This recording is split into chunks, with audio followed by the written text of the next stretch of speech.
சில பேர்த்துக்கு வேலை இல்லாதவங்க, அரசியல்ல முகவரி இல்லாதவங்க, தொடர்ந்து மக்களால் தோல்வியை சந்திக்கக்கூடியவங்க, தொடர்ந்து மக்களால் தோல்வியை சந்திக்கக்கூடிய, உள்ளூர்ல நின்னாலும் தோல்வி, வெளியூர்ல போய் நின்னாலும் தோல்வி, தொடர் தோல்வியை சந்திக்கக்கூடியவங்க தன்னுடைய இருப்பிடத்தை காட்டுவதற்காக பல்வேறு கருத்துக்களை மக்களிடத்துல வெளிச்சம் பெறுவதற்காக ஒரு பொய்யான கருத்துக்களை, உண்மைக்கு மாறான கருத்துக்களை, அவதூறு கருத்துக்களை பரப்புறத மட்டும்தான் கொள்கையா இருக்காங்க.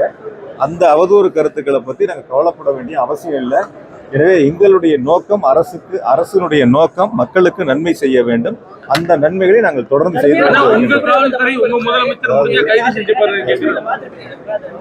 அதாவது அரசியல் என்பது ஒரு நாகரிகமா இருக்கணும். ஒரு அரசியலில் இருக்கக்கூடியவர்கள் பக்குவப்பட்டவங்களா இருக்கணும்.